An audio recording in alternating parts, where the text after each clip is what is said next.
All right. So to get started, my name is Anna. I provide community nutrition education throughout the central region of Minnesota. And today, I'm really just providing some knowledge, some very broad information around putting together healthy meals and maintaining a healthy diet.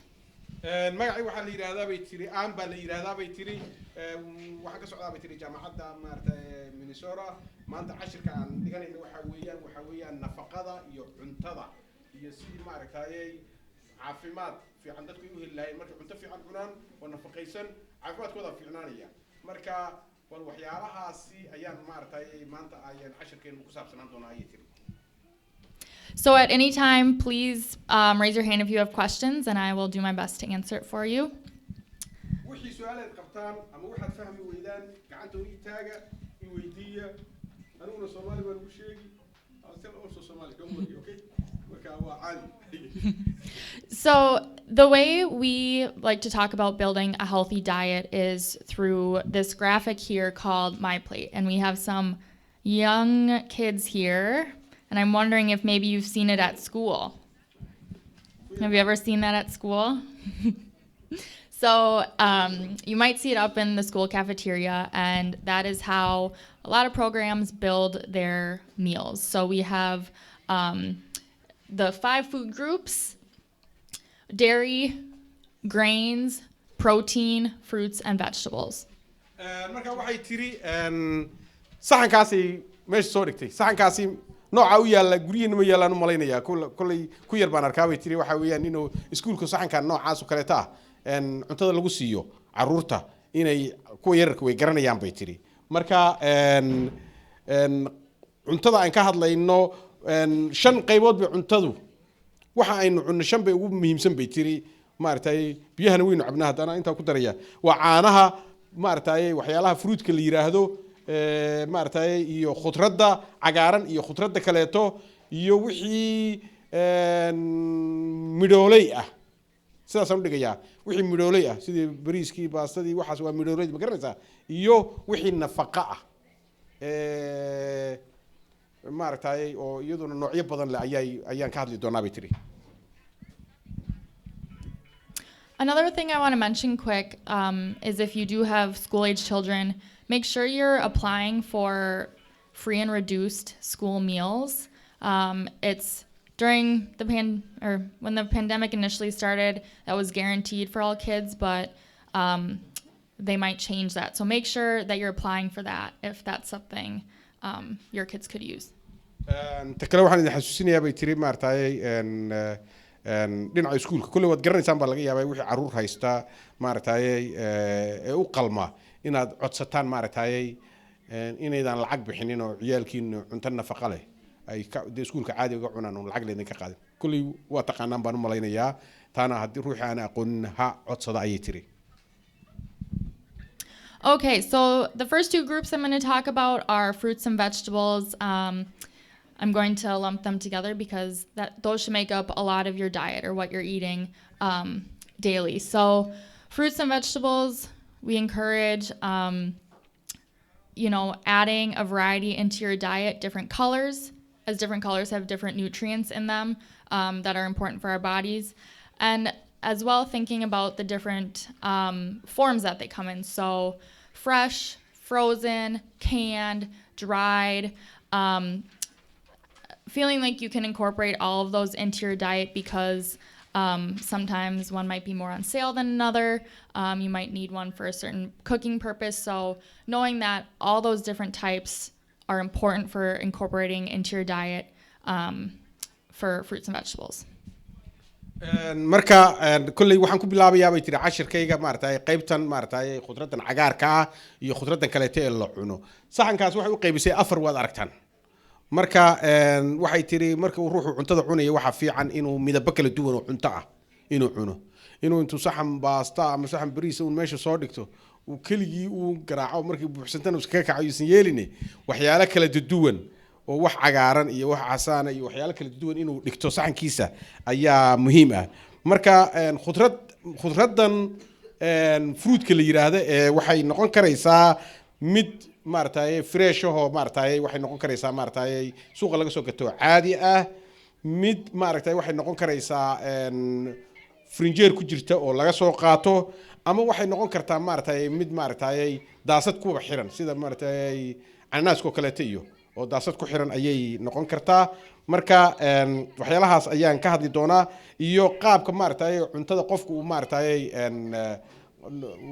maartay intuu ka cuni lahaa iyo qaabkii wax uga cuni lahaa ayaan sharxi doonaa ayay tiri hadii leeyahay What? I'm good. So fruit and vegetables provide a lot of nutrients. They can help prevent certain diseases like heart disease by keeping your arteries clean. Low calorie, no fat, or sodium, which is great since a lot of the processed food that the food that we buy these days does have a lot of sodium or fat. And as we're encouraging all ages to eat fruits and vegetables, thinking about preparing them in different ways. So, raw, steamed, roasted.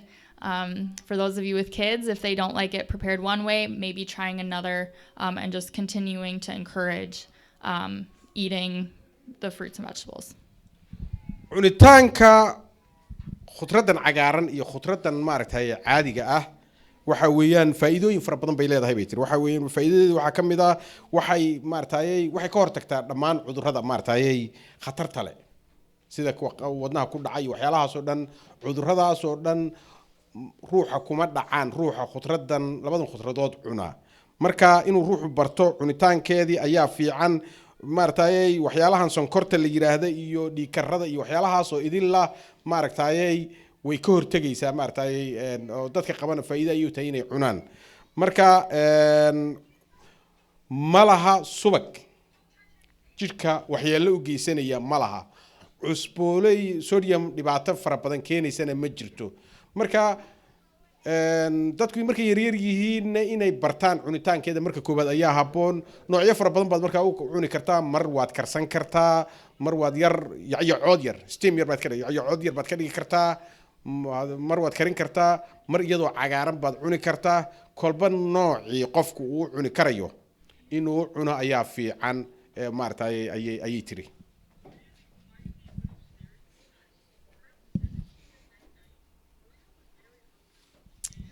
All right, so the third food group that I'm going to talk about is grains. So grain products, as you can see on the screen, pastas, breads, bagels, oats, like oatmeal, rice, a lot of things fall into that grain category. And when we're thinking about grains, one thing we want to make sure we're looking for is whole grains. So whole grains have additional nutrients that refined grains do not have.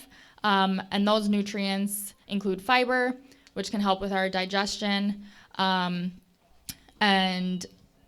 also different B vitamins. waxay tiri qaybta laba qaybood way dhameysay labadii khudradood garanaysaa Soomaa qaybta saddexaad waxay tiri waa qaybta maartay midhooleyda waan dhigi karayaa erigaasi midhooleyda sida qamadigi bariiski maartay bahashan maartay shurbada oatska inuu niraano shurbada la yiraahdo waxyaalahaasi galeydii heedii waxyaalahaas oo dhan ayaa waxa la yiraahdaa cuntada maartay grainka la yiraahdaa ama se midhooleyda ayaa la yiraahdaa aynu inagu dhaqankeena dadka bariga Afrika ka yimid aynu xoog u cunno aynu 100% cunno laakiin waxay ka tahay qayb yar afartii qaybood qayb kamida weeyaan saxankii wadi kartay Soomaa intaad caleenta ka cuntid in leegu inaad ka cuntid baa laga rabaa iyadana maartay bahashi waliba waxa fiican bay tiri whole grainka waxa la yiraahdo oo ah cuntada galkeedii wadata maartay haruurko kaleeto soo maartay qamadiga galkiisii wata waxyaalahaasi marka isaga oo burkii waxaad helaysaa isagoo burkii oo helgreen aad helaysaa oo la isku shiiday gabigiisaba marka uu fiican yahay sababtoo ah jidhka maartay qaabku u galay jidhka ayay u fiican tahay oo maartay isla markiiba sonkortii iyo wixii cusbadii kugu boodi mayso ayr bay u gelaysaa maartay inuu musqusha ruuxu galana faa'iido u leedahay inta ana ku dardaray wad mahadsantiin.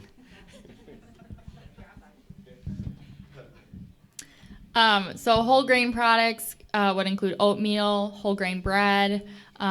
Those are just to name a few examples. Popcorn is a whole grain. So working to incorporate those. With the fiber, that can also help with like weight management if that's something that you're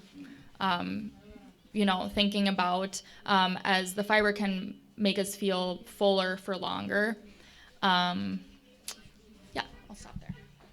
intii aan iribay hadda iga daba geysay waxa weeyaan fiber bay leedahay bitro cuntada aan whole grain ma garanaysaa faa'iidadeedu waxa weeyaan calooshii muddo ku yar jiraysaa ruuxa haddii inuu miisaanka inuu dhimo u rabo horay jirku ma dhex gelayso oo yani kuma buuranayo qofkii marka maartay in uu maartay uu iska soo nafisana faa'iido badan ayay u leedahay bitri.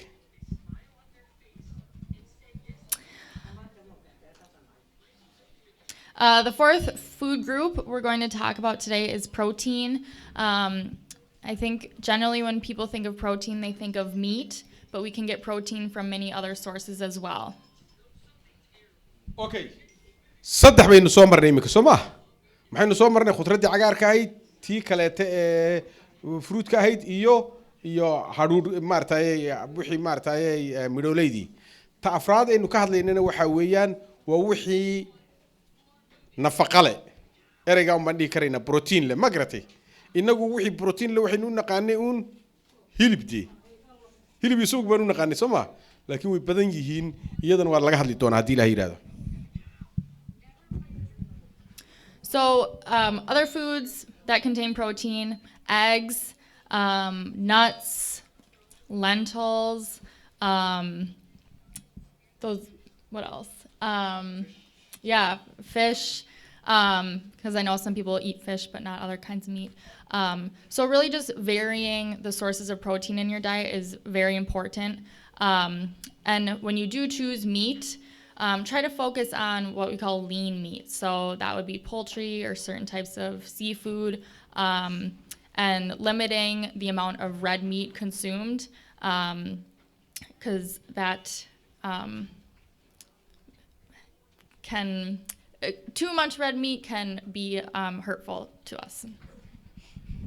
waxay tiri siday u sheegtay maartay hilibku baynu naqaanay bay tiri laakiin way badan tahay waxyaalaha protein kale ee nafaqada leh uu badan yahay waxa kamid ah kalluunkii baa kamid ah ukuntii baa kamid ah waxa kamid ah avokaadahaas oo kale taa kamid ah waxyaalahan maartay lowsaska iyo waxyaalahan maartay lowsaska iyo maartay wixii nut oo dhan baa kamid ah ma garatay kalluunkii baa kamid ah digaagii baa kamid ah waxyaalahaas oo dhan baa kamid ah marka proteinka markaad cunaysid in aad yareysatid hilibkan casba fiican bay tiri halka la inagu waalay sumeedaan arag bahalkaas iska yareeyay tiri haddaad hilib cunaysaan waxa idin haboon inaad cuntaan hilibka khafiifka ah hilibka khafiifa ka digaag oo kale tadii ama se ka kalluunka oo kaleeto hilibyadaasi badanaa cuna kan kalena ku dhanaansada uunde ka daayo waxan kale tee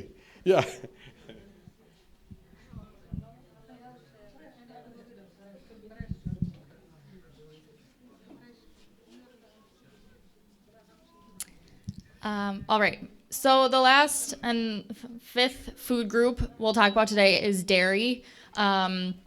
So dairy can include milk, yogurt, cheese. Those are probably the main sources. Dairy is important for us to consume because of the calcium, helps our bones to stay strong, and the vitamin D, which can help with our energy levels. And living in a place like Minnesota, when it's cold half the year, we're not getting the vitamin D from the sun. There are different types, but sometimes we have to incorporate it into our diet instead. marka qaybta shanaadna waxay tiri waa qaybtan maartay wixii laga liso xoolaha oo dairy baa la yiraahdaa laga liso xoolaha ay ku saabsantay maxaa laga lisayaa waa caano maxaa laga sameeyaa waxay dajiiskan aad aragteen ma garatay maaha subagu isagu waa gooni nidaam kale tuu maray ma garanaysaa laakiin marka uu jiiska yahay iyo markuu caanaha yahay faa'iidooyin fara badan baa ku jirta sababtoo ah lafahay dhistaa vitamin D-ga maartay ayaa ku jira badanaa waxa weeyaan vitamin D-guna aad buu inaga noogu yaryahay badanaa oo dhibaato fara badan bay naga qabsataa marka in la isticmaalo caanaha way fiican tahay. And when we're looking at choosing dairy products, if possible, it's good to choose low-fat products, just because there can be a lot of saturated fat in dairy products. Another thing to think about is some people have like allergies or intolerances to dairy, and so it's important to find calcium and vitamin D in other places in our diet. And one place we can find calcium would be in certain types of vegetables. So if that applies to you, just being mindful of where else you'll need to get those nutrients. caanuhu way fiican yihiin bay tiri laakiin caanaha aad qaadanaysaan waxa fiican caanaha maartay faadku ay ku yartay soo dhameystiran ma caanaha faadka laga saaray maartay ya ama eber ama se uu lowga yahay maartay inaad caanaha aad isticmaashaan ayaa fiican maybe 1% low fat is 1%. 1% caanaha 1% gii la yiraahdo waad garanaysaa soo ma caanahaas ayaa maartay inaad isticmaashaan ayaa habboon bay tiri si aad uga heshaan maartay waxyaalaha lafaheena iyo jirkeena u baahan yihiin ee calciumka iyo vitamin D-ga marka qofkii laakiin allergy iyo waxyaalo ku leh caanaha aan cabbi kareynin in uu isticmaalo ayaa habboon khudradaha kaleeto ee laga helo vitamin D-ga iyo waxyaalaha laga helo marka iyadana way inoo sheegi doontaa haddii Ilaahay yiraahdo oo ku bedeli kara caanihii ayaa loo baahan yahay sababtoo ah waa muhiim inuu qofku uu helo vitamin D iyo calcium uu helo.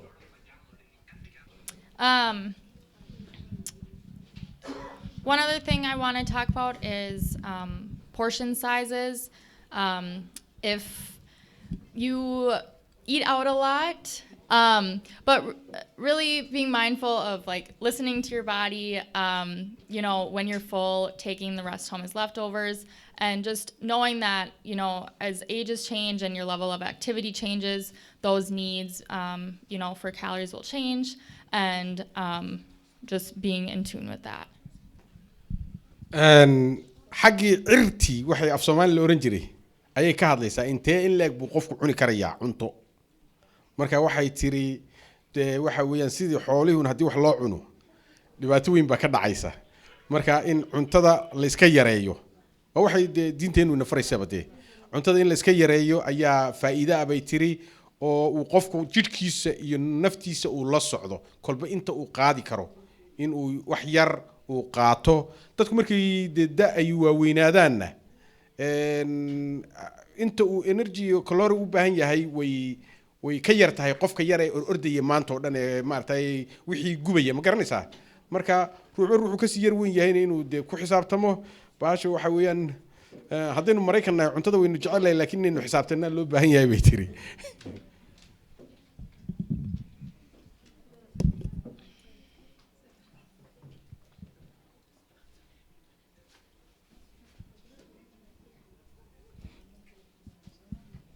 Okay. So in addition to nutrition programming, I also do a lot around physical activity programming because we know staying active is equally important to eating well in order to maintain an overall healthy lifestyle. And it's really not just about being active, but sitting less. So studies have shown that more sedentary lifestyles can contribute more to chronic diseases, and so getting up and moving is important. anigu cuntada kaliya ma dhigay waxay tiri midda kale laftigeeda taqasus baan u leeyahay bay tiri maartay dhinaca maartay ciyaarsiinta jidhka maartay inuu ruuxu u socdo oo uu maartay uu sameeyo maartay uu ordo maartay ama uu socdo marka waxay tiri habnololeedka magaalada ee sedentary-ga ee hadda lagu nool yahay waxay sababtaa dadku inay iska fadhiyaan marka ayna dhaqaaqin oo waxuuna cunaan taasina cudurro ay dhalisay laakiin dadkii baadiyaha ku noolaa ee ordayay maanta oo dhan wixii uu gubanayay dhibaato badan ma ay jirin bay leedahay.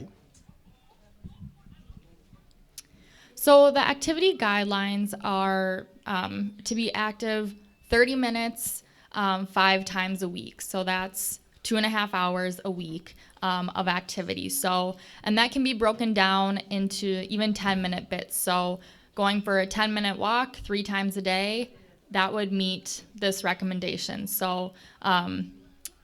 going to the grocery store, maybe walking your kids to school and walking them home, there's your 30 minutes. So getting creative in how you can incorporate that, making it a family activity as a way to spend time with your family, doing something healthy, and then incorporating different types. So stretching, that could be seated or standing, doing yoga, strengthening exercises. So if you like to, lift some weights, or it could be even something like gardening, doing yard work. Maybe you're doing some really intense house cleaning.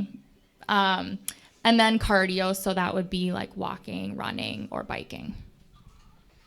waxay tiri marka qaabkan maaragtay jidhka uu inuu dhaqdhaqaaqo oo maaragtay uu wixii gubo faa'iido ay leedahay baa jirta bay tiri marka intee in leeg baa qofkii looga baahan yahay ilaa 5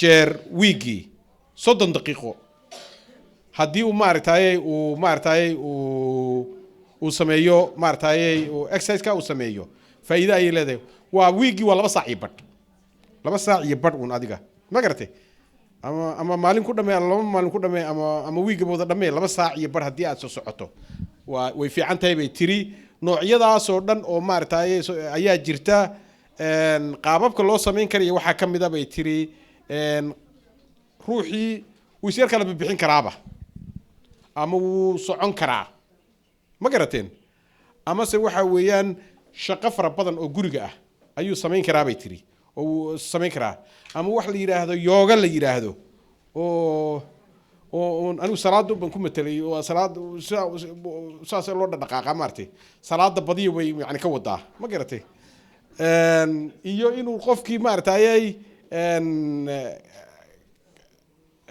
maartay waxyaalo uu qaado oo sida wadnaha maartay uu daalo wadnuhu waxa uu shaqeey cardio maartay waa noocyadaas maartay wax qaadka iyo orodka iyo maartay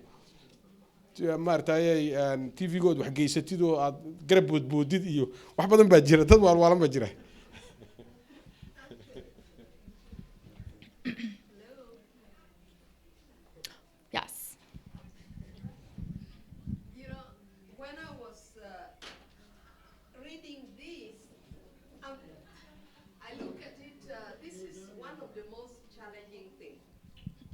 physical activities.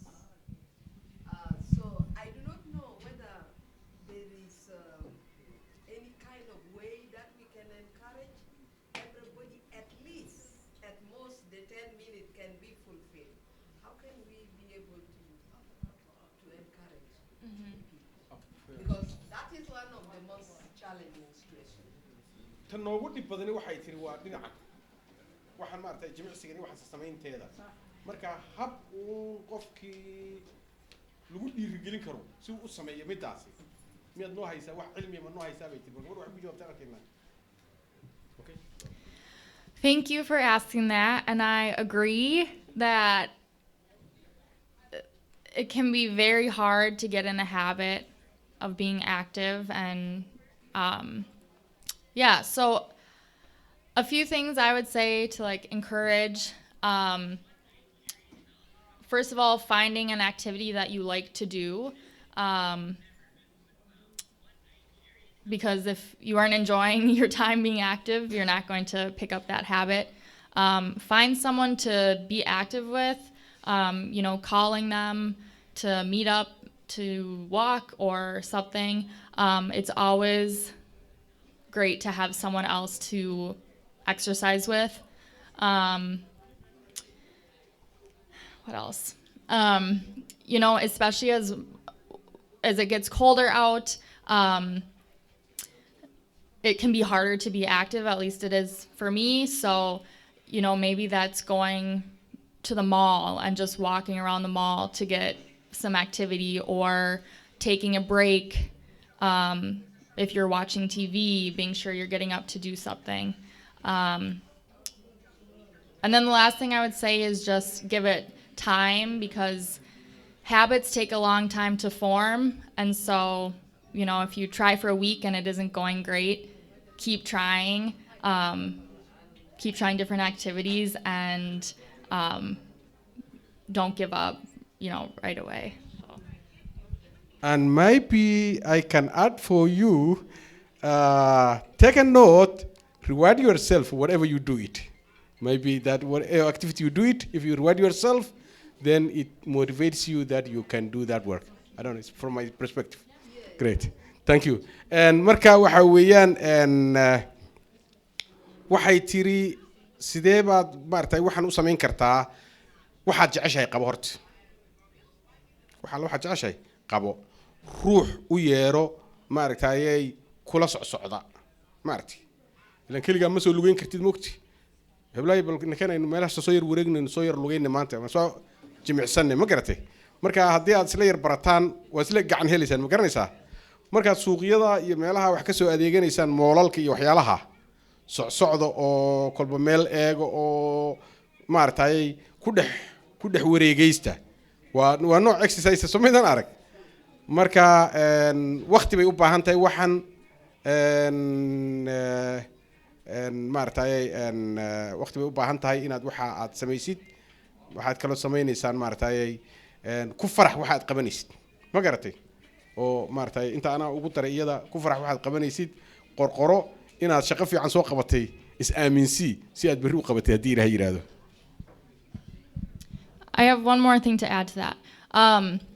Making a plan and writing it down is also something I would encourage, and starting small. So maybe picking 2 days a week to walk 10 minutes and then gradually increasing. Yeah. And waxa kale oo tiri qorshe inaad samaysid way fiicantay. Ya, ama gidaar ku dhajiso ama se waqti go'an ma aragtay oo waxan aad qabatid ku talagal.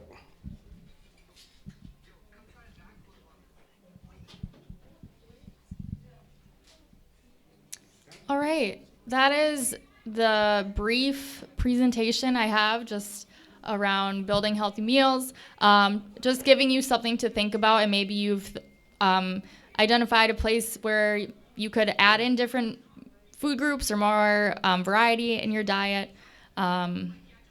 Yeah, thanks for having me, and I'll be here to answer any questions if anyone has any.